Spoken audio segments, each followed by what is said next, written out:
Have you ever stopped to think that a 19th-century war cry echo in the voice of a child these days? Imagine a 6-year-old girl repeating words that not even history books can describe with such intensity. This is a narrative that will shake your convictions about time, memory, and secrets our country keeps in the shadows of the past.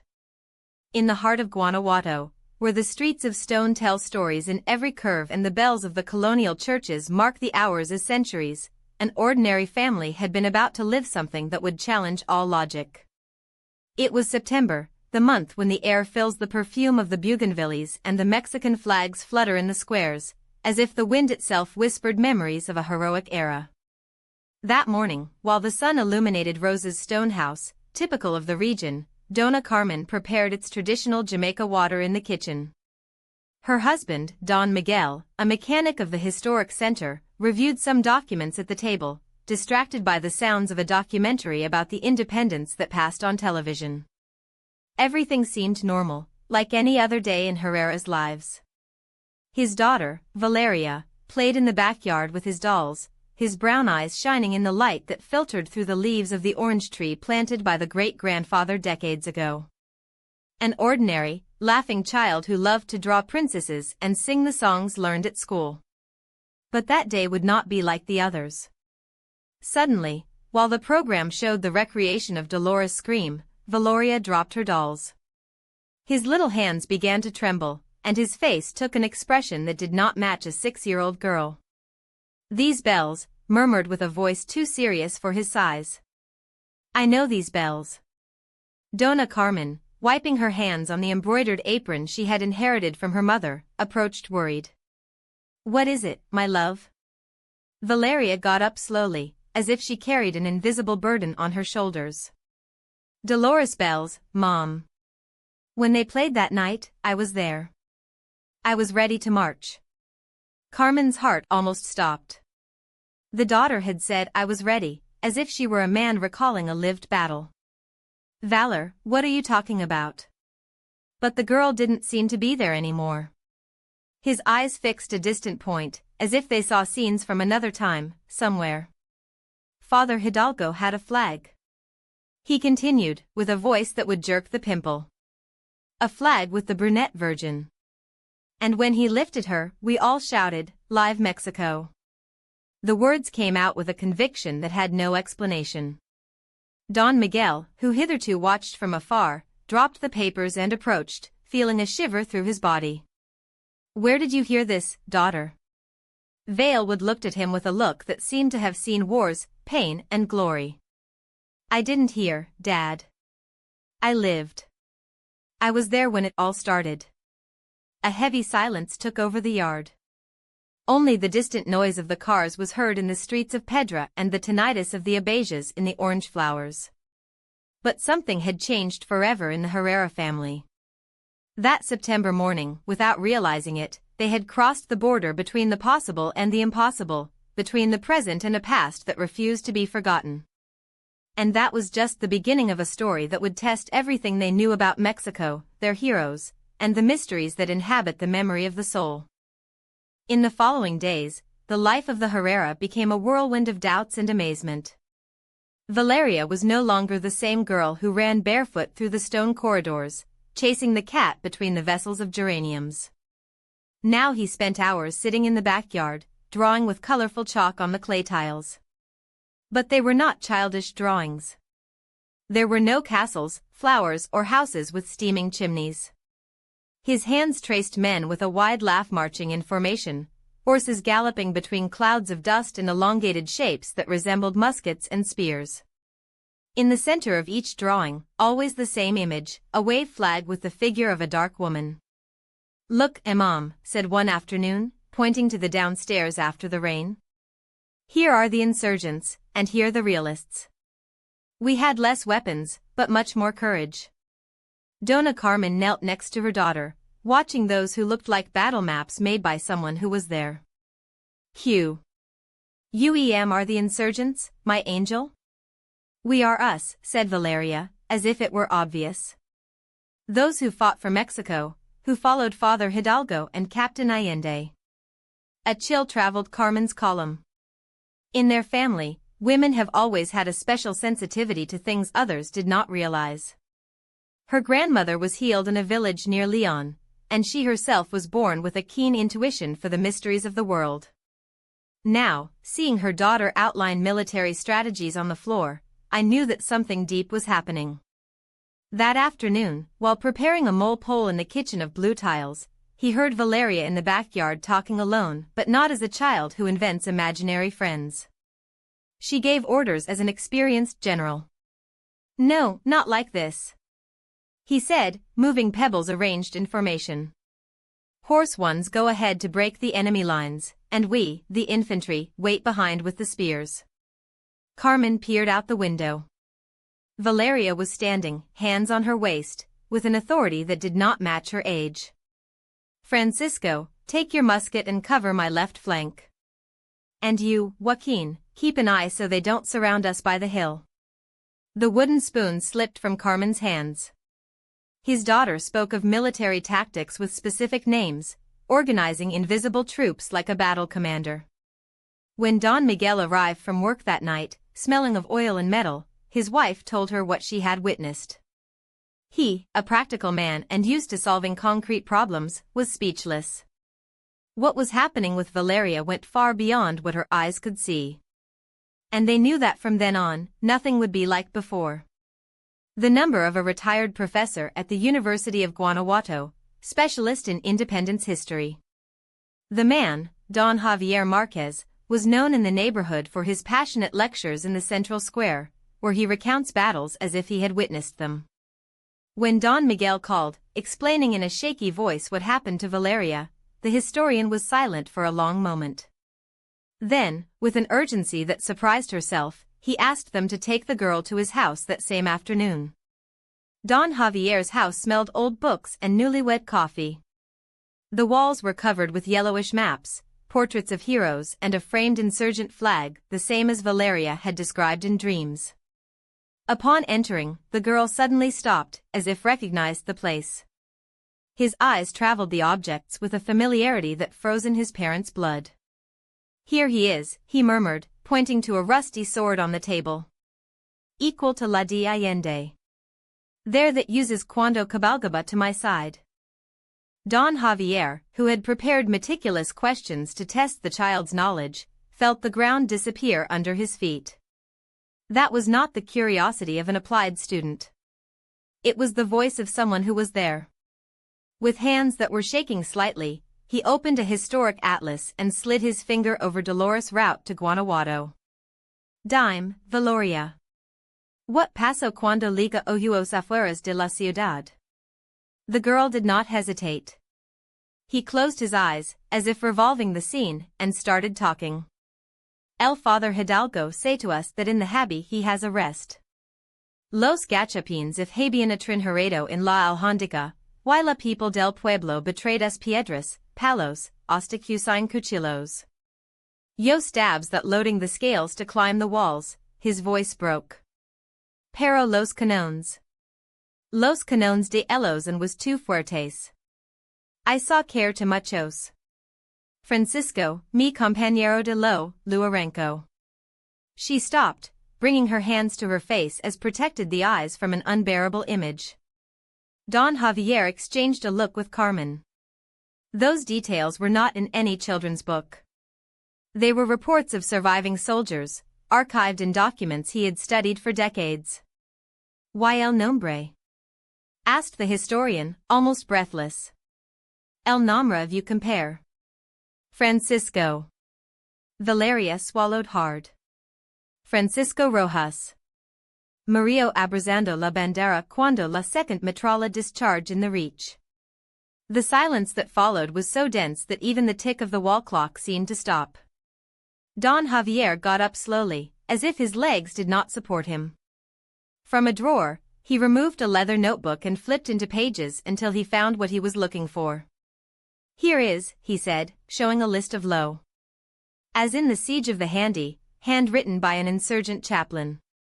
Francisco Rojas. Shallow soldier. Fallen L-28 of 1810 Septidi. Carmen took her hands to her mouth. It was not possible. It could not be coincidence. Don Miguel, always the skeptic, felt a chill through his spine. Yes, I know es and ella. Sin el nuestro? He murmured, as if talking to himself. Why, if you would be worth remembering.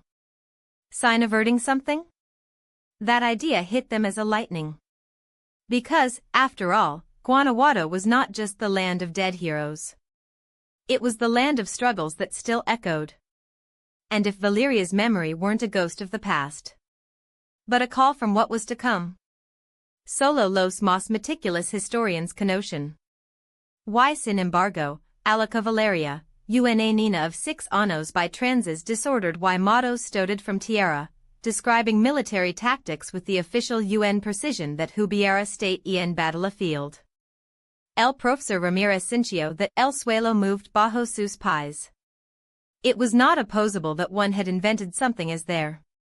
It was not opposable that, sin studies, sin acceso to secret archives, fila that el Cerro de San Miguel había was clave to cut out last from realistic troops. Why mucho less than mentioned in the exactly the strategic puppy algo that no appearance in the common text pounds. Why el Pipila? Eduardo, probing Siberia with a lifting that would separate the fantasy of la memory viva. What do you need de Cormavel? Valeria bajo la cabeza, as if he is the weight of that recovered la plastera. Sus fings trazaron lean in el polvo, debuting the enta figure bajo una losa. It didn't want to live.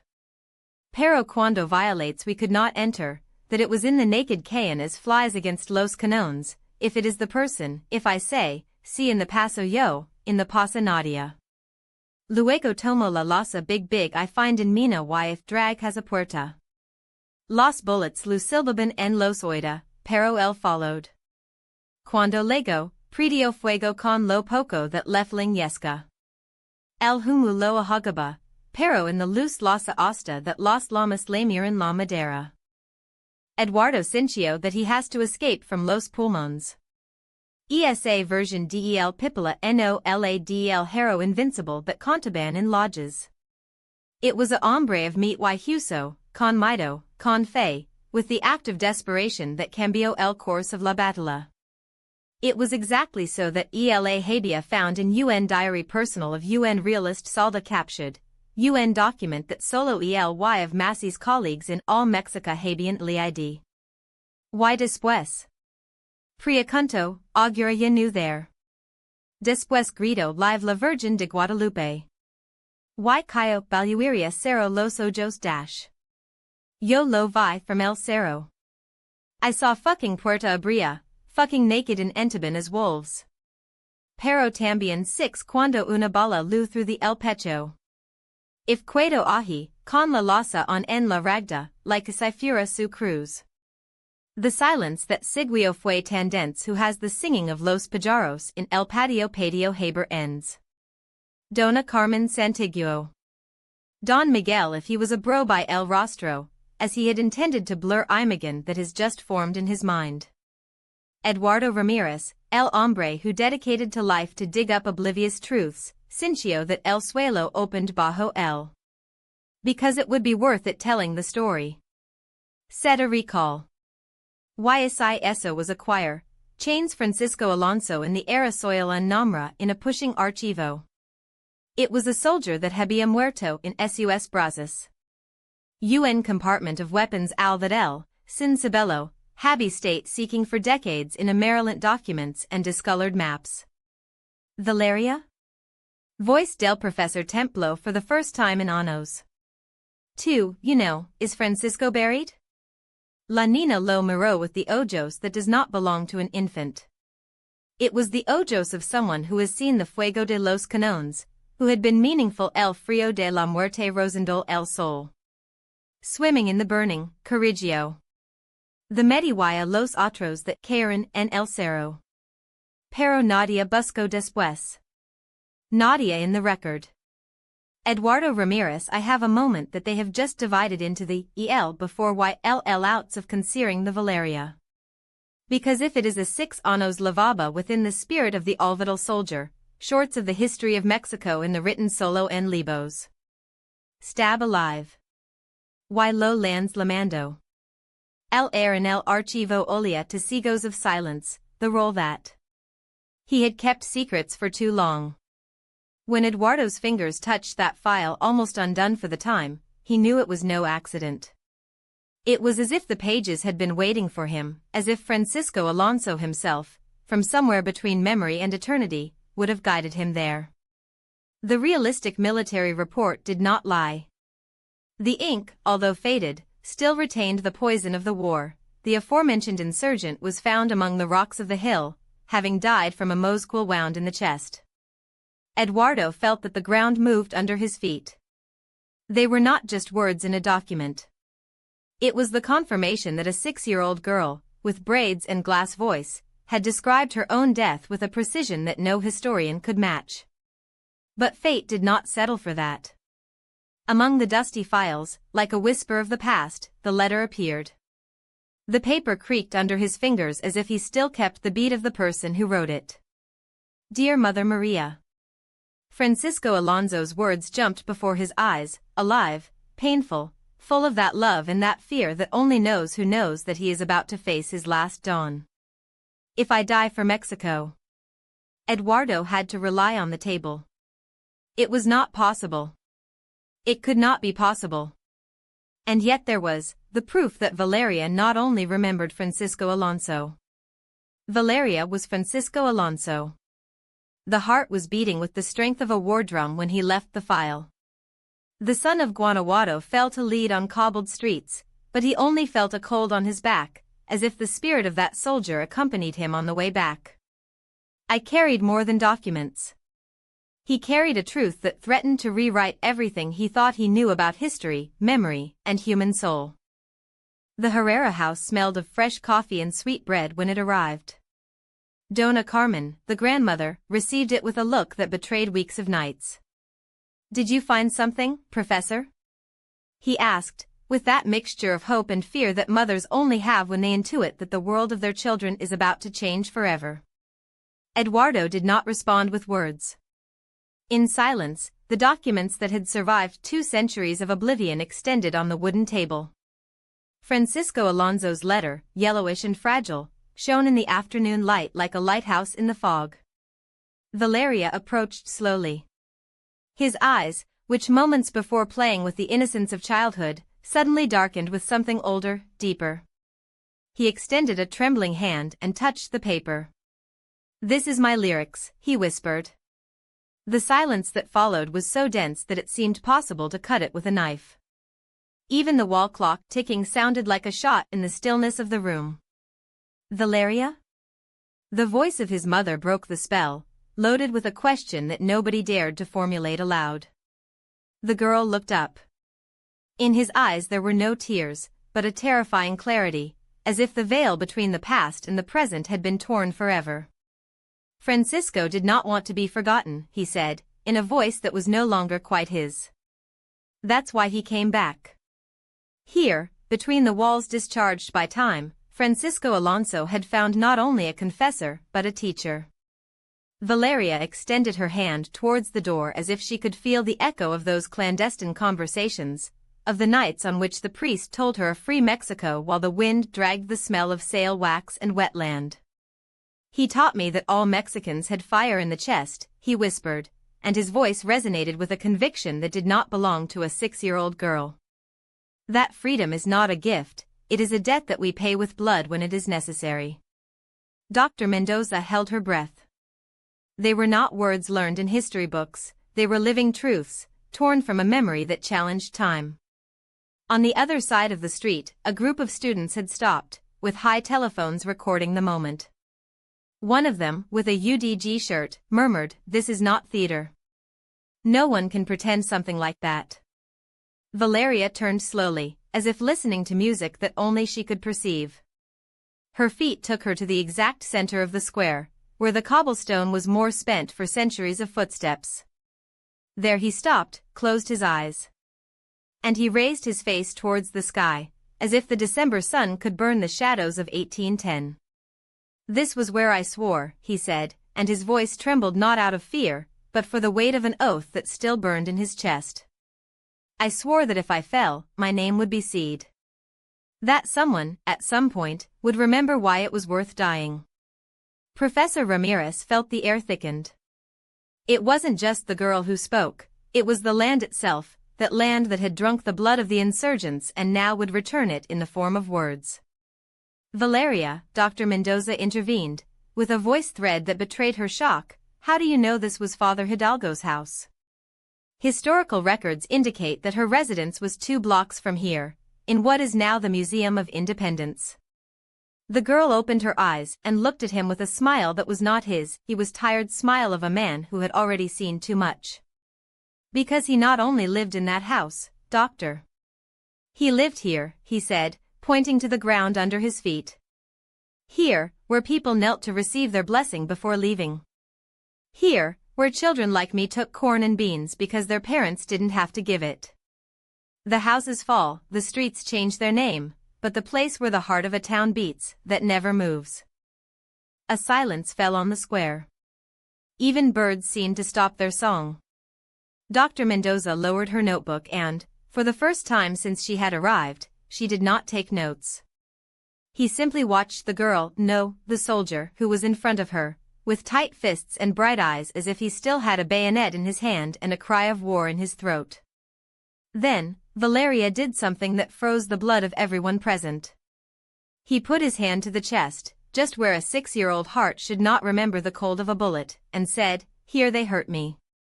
Not on the hill, as the papers say. Here, when I tried to protect a partner who could no longer run. But it doesn't matter where he fell, what matters is that I kept walking." And with those words, he turned and headed for the exit of the square, as if he knew that his mission there was over. Professor Ramirez ran to reach her, but Dona Carmen stopped him with a gesture. "Leave her," he murmured, with tears slipping down his cheeks. "She is not just my daughter. It is what remains of a man who still does not end her struggle." And at that moment, under the sky of Dolores Hidalgo, everyone understood that the history of Mexico was not written only in books. I was alive. I breathed. And sometimes, he came back to remind us that freedom is not a right, it is an open wound that never stops bleeding. We were not the same only in the blood, but in the fire that burned inside each of us. Francisco Alonso knew it. Therefore, when Dr. Mendoza confirmed that adobe house and spent beams had been a refuge for conspiracies, it was not the story written in the books that shuddered those present, but the echo of voices that still resonated between their walls. "Here more than a rebellion was forged," Valeria whispered, passing his fingers through the cracked wall. "An oath was forged here. But it was in the cemetery of Dolores Hidalgo where the past became meat." Between crooked crosses and tombstones devoured by the moss, Valeria advanced without hesitation, as if an invisible thread guided her. He stopped in front of a stone slab, so worn that the name was barely guessed, Maria Alonso. When kneeling, the dust of 2 centuries rose like a sigh. "My mother is buried here," he said, and the world seemed to stop. The words carved in the stone were a dagger. He died waiting for his son's return. Valeria broke into tears, not as a girl, but as a soldier who carries the defeat of a lost battle centuries ago. "She died without knowing that I never returned. He died believing that I abandoned her." Dona Carmen hugged her, but there was no comfort in her words, because some wounds do not heal over time, they are only learned to carry. Dr. Mendoza, accustomed to analyzing phenomena with clinical distance, felt the air thickened. Valeria not only remembered the places of Francisco Alonso, he lived them. He led the group by forgotten alleys, towards a hidden chapel where, according to the archives, Hidalgo had hidden weapons before shout. The tree pointed out under which, in 1810, a group of peasants. He swore to die rather than surrender. "How do you know this?" asked Professor Ramirez, but the answer was already in the girl's eyes. It was not knowledge, it was memory. The twilight dyed the sky of Dolores Hidalgo with the same tones that the insurgents had to see that early in September. The doctor approached Valeria, even on her knees, with the white knuckles of squeezing the earth on the grave. "Listen to me," he said with an urgency that he did not admit replica. Francisco Alonso did not return by chance. He returned because Mexico still needed it. Not to fight, but to remind us that the country is not defended only with rifles, but with the truth that is passed from generation to generation. Valeria raised her head. The crying had washed his face, but in his gaze there was no despair, but a sharp clarity like the edge of a saber. I know, he replied. He can rest. I am his peace. He stood up and touched the tombstone for the last time, as if sealing a pact. Thank you, Mama Maria. Your son fulfilled. Mexico is free. And then, as if the universe had expected that exact moment, the first stars pierced the sky. They were not simple points of light, they were witnesses. Because that night, in the cemetery of a town that smelled of wetland and living history, not just a girl said goodbye to a ghost. An entire country recovered a piece of his soul. The text continues with the transformation of Valeria and the legacy of Francisco Alonso, now intertwined with the future of Mexico. Francisco Alonso's physical traces vanished as the last sigh of a sunset in the Bajío, without stridencies, but leaving behind a dyed heaven of purpose. His signature was not in dusty documents or his face in yellowish portraits, because his legacy never was ink or pigment, but of fire. And the fire, when it burns with truth, does not go out, it spreads. Valeria no longer feels the weight of an alien memory in her chest, but she wears the certainty that the country is not a territory, but an oath. Every September, when the air smells like gunpowder and anticipated dead bread, she takes the stage of the school auditorium with a flag between the hands and a voice that does not tremble. He does not play a hero, it is the echo of all of them. The youngest students, who still confuse Hidalgo with Iturbide, are silent when she talks about the night Dolores shouted for the first time, when she explains that independence was not an act, but a painful birth that still does not end. The work that directs is not theater, it is a reminder that freedom is conquered every dawn.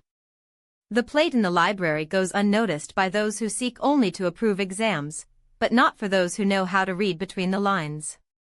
To those who gave their lives for a free Mexico, their name can be forgotten, but our blood still waters our land, says the cold metal. Eduardo Ramirez, the professor who placed her there, never knew that her gesture would honor a ghost. But Valeria does know. And when he passes his fingers through the letters, he feels the same chill that toured his column that night in the Pantheon, the certainty that the fair causes never die, they only change hands. There are nights in Guanajuato where the wind descends from the mountains like a whisper of past centuries. Bring the sour perfume of the bougainvilleas, florists that grow better among ruins, and Valeria looks out to the window barefoot, with tight fists on the chest. He does not remember the taste of the pulque that Francisco Alonso drank in the clandestine canteens or the rough touch of the rifles of the time, but feels the weight of his promise. Mexico is not a geographical accident. It is an open wound that bleeds hope, a cry that refuses to shut up.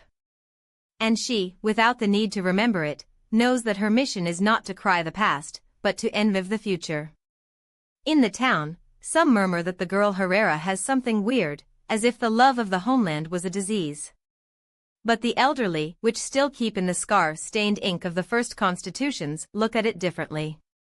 They offer him pot of pot and tell him stories that are not in the books. How the priest Hidalgo blessed rifles with blessed water, how the women of Querétaro wove information among the hems of their enaguas, how freedom, just like corn, needs to be planted every season. Valeria listening, as in, and keep those seeds in the groove of their determination. Because Francisco Alonso did not die in 1810. The night Valeria Herrera died decided that his life would be a bridge between yesterday's sacrifice and tomorrow's justice. His soul does not vague between graves, beats in the chest of a young woman who today studies law at the University of Guanajuato, who discusses with passion the articles of the Constitution in the classrooms where he was previously conspired, which carries in the backpack a specimen of the Sarmiento Paraquilo with margin annotations that are not his. The homeland does not defend himself with words, but with facts. He whispers a voice that is no longer alien, but proper. And it will always be. As long as there is a Mexican who refuses to bend his knee, As long as there is a voice that sing Mexicans to the cry of war with a swelling chest of genuine pride, while there are hands willing to build on foundations of honor, Francisco Alonso will live. Not as a spectrum, but as what was always an uncomfortable idea, a stubborn dream, a fire that is revived every time someone chooses to be free. Mexico is not a country. It is a pact. And Valeria Herrera, with his books, his plays, his nights in candle looking at the same stars that saw the insurgents go, is proof that some pacts are not signed with pen, but with the whole life. That this story does not end here. That it is repeated, to multiply, to find in you, lector, dreamer, Mexican, another heart willing to carry it forward. Because the souls of the heroes do not return to torment us, but to remind us that the homeland is not a gift, but a debt. And the debts of honor are paid with honor. Long live Mexico. Long live the memory that makes us free. Long live the fight that makes us human.